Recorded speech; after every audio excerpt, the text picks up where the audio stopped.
वित्त स्कूल की बात करें, चाहे वित्त रहित वहाँ पे कॉलेज की बात करें, गेस्ट टीचर के लिए काफ़ी समस्या थी। गेस्ट टीचर चाहे स्कूल की बात करें, एक ऐसा समय था जब हमारे पास टीचर्स की कमी थी, खासकर साइंस टीचर्स जो थे। हमारे पास साइंस टीचर्स पूरे ज़िले में जो है उंगली पर गिने होते थे, 10, 5 ऐसे होते थे। तो हज़ारों हज़ार की संख्या में जब 20,000 बच्चे हैं और साइंस के टीचर 5-10 हैं, तो कैसे पढ़ाते हम? तो वैसे समय में उन लोगों ने मदद किया हमारा। तो उन लोगों के लिए हम लोगों ने बात किया सरकार से कि वैसे शिक्षकों को कहीं न कहीं वेटेज देके, उनको रिलैक्सेशन देके, चूँकि अब उनका एज भी नहीं कि बाहर जाके वो नौकरी। ये नहीं कहते हैं कि कभी भी गुणवत्ता से आप समझौता कीजिए।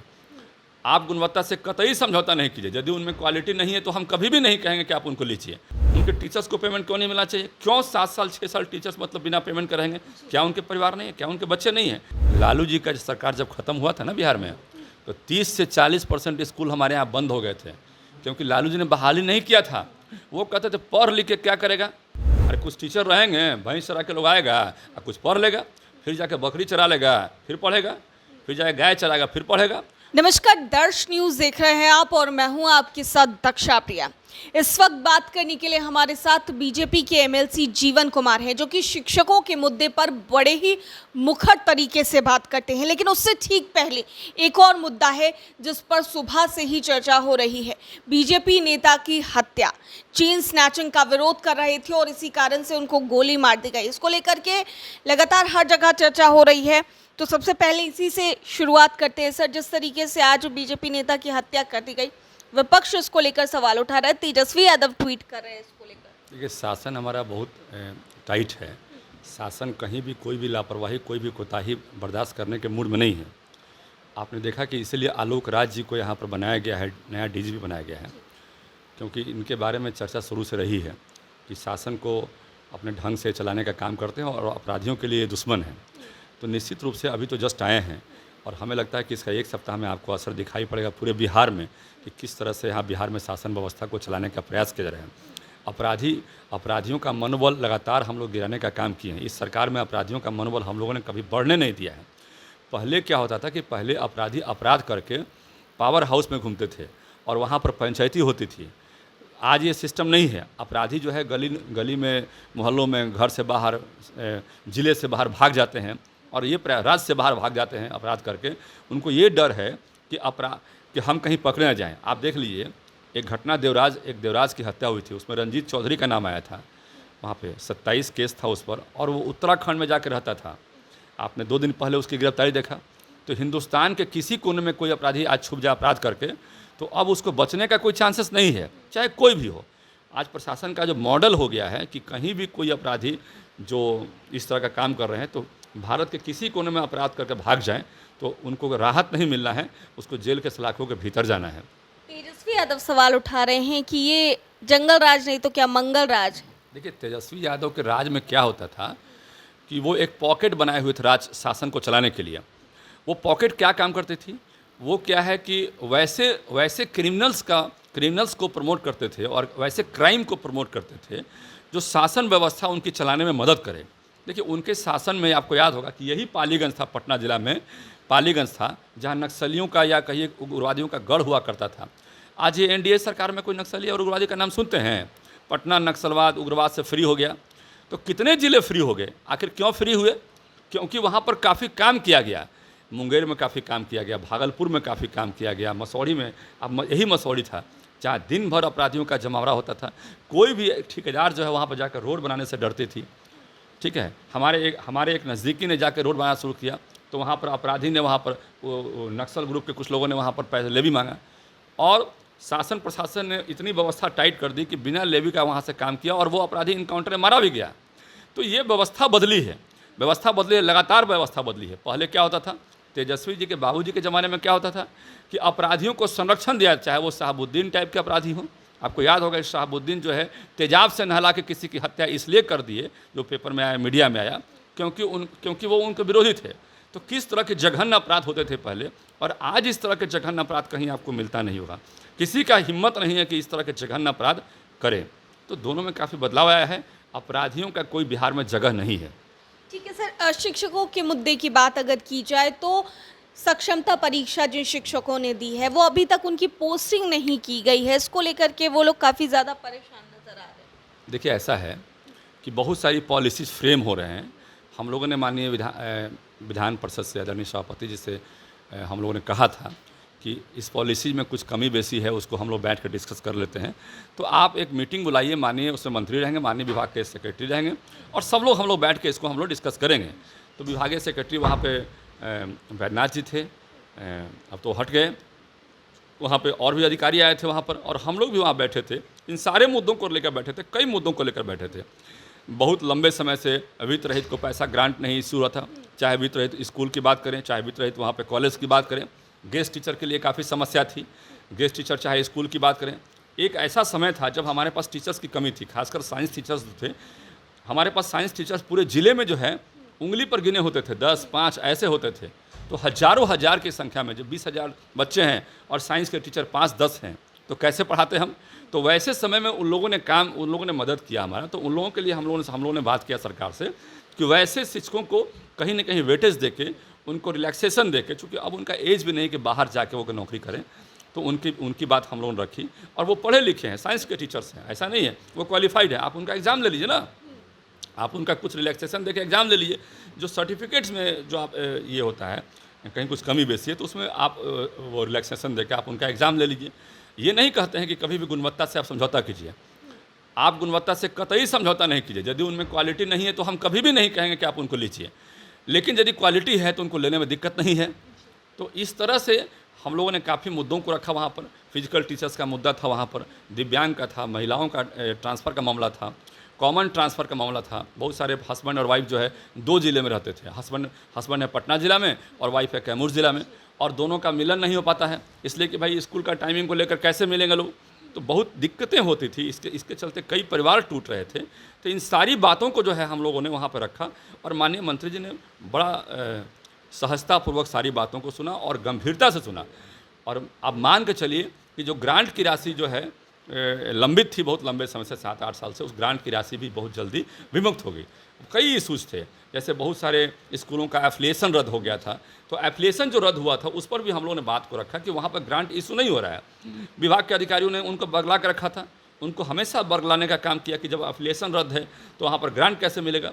हमने माननीय मंत्री से कहा कि जब जो है टीचर्स पढ़ाए हैं वहाँ पर, और वही पढ़े हुए बच्चे जब आज एसडीएम बन गए, डीएम बन गए, कहीं रेलवे में नौकरी कर रहे हैं, कहीं इंजीनियर बन गए, और सब जगह उनके सर्टिफिकेट्स का वैल्यू है, तो उनके सर्टिफिकेट्स का वैल्यू है सरकारी नौकरियों में, तो उनके टीचर्स का वैल्यू क्यों नहीं होना चाहिए भाई?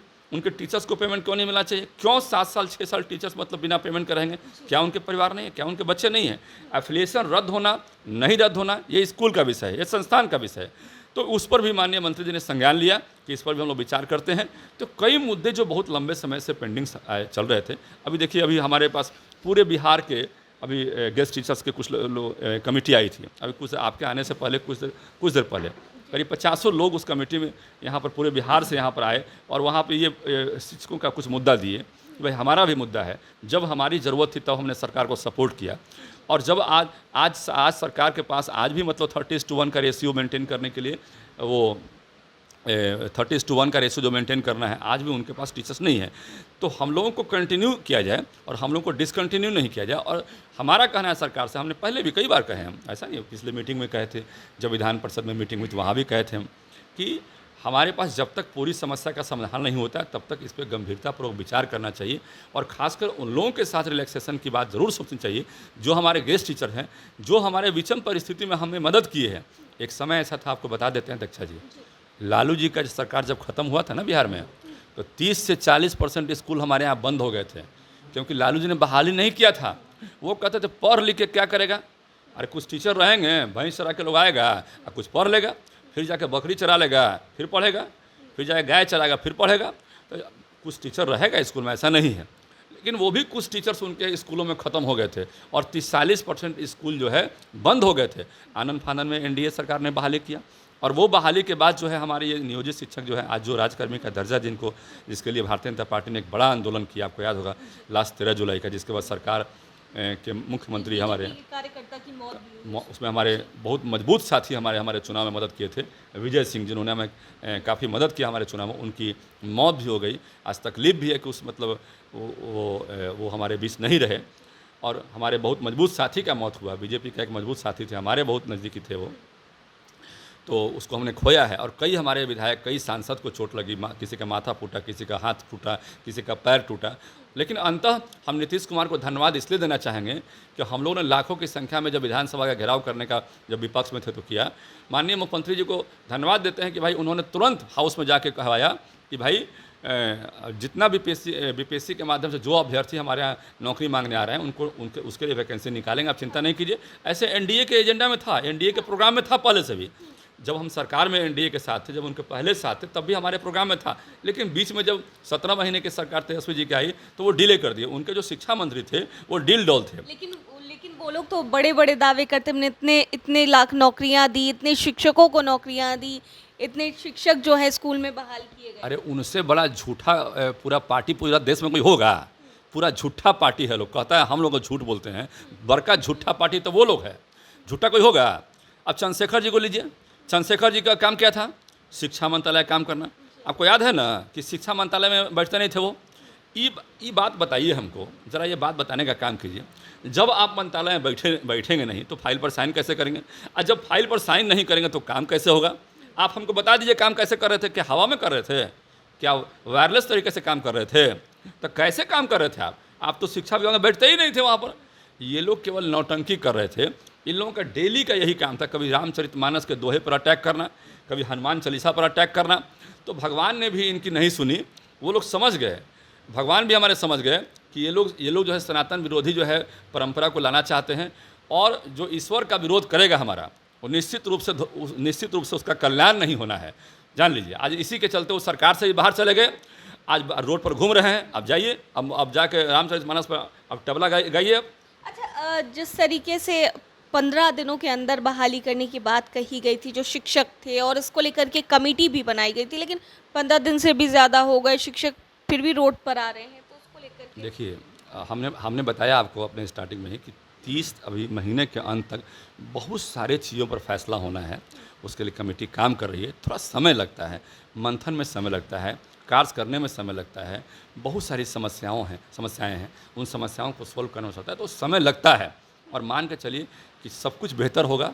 अब निश्चित हो जाने कि बिहार में शिक्षकों के लिए ये बहुत स्वर्णिम काल चल रहा है और शिक्षा व्यवस्था के लिए स्वर्णिम काल चल रहा है। आप पता कर लीजिए पूरे बिहार में कहीं भी, चाहे देहात में हो चाहे शहरी क्षेत्र में हो, सब जगह शिक्षक जा रहे हैं, पढ़ा रहे हैं। और पहले भी जाते थे, कुछ शिक्षक ऐसे थे जिनके कारण पूरा बिहार में बदनामी हुई थी, वो भी शिक्षक अब जाने लगे। उनको लगा कि भाई हमारे चलते बदनामी हो रही है, तो वो भी शिक्षक जब जाने लगे। अब तो ये व्यवस्था बदली है। इस व्यवस्था को बदलने में मतलब हम लोगों ने काफ़ी ध्यान भी दिया, सरकार लगातार ध्यान दे रही है। तो हमारी पूरी व्यवस्था जो है समाज को लेकर चलें, समाज को कैसे शिक्षित किया जाए और बिहार को पावर हाउस बनाया जाए, पूरे इंडिया का, पूरे भारत का कैसे पावर बनाया जाए, इस पर लगातार हो रहा है। निश्चित रूप से अभी नौकरियों का बहार आ गया है। ये एनडीए की सरकार जो वर्तमान में चल रही है ना, ये नौकरियों की बहार की सरकार है। यहाँ नौकरी ही नौकरी हर विभाग में देखिएगा। आप देखिए डिफेंस में निकल रहा है यहाँ पे, आप देखिए यहाँ पर बिहार में खासकर आप देखिएगा कि हेल्थ में नौकरी का, कल भी माननीय मंगल पांडे जी ने हेल्थ में नौकरी की बात की है कि जितने भी हमारे फिजियोथेरेपिस्ट हैं उनको हम नौकरी देंगे। वहाँ पे जितने भी पीएससी सेंटर हमारे हैं, तो लगातार हर दिन यहाँ पर नौकरी की बात हो रही है।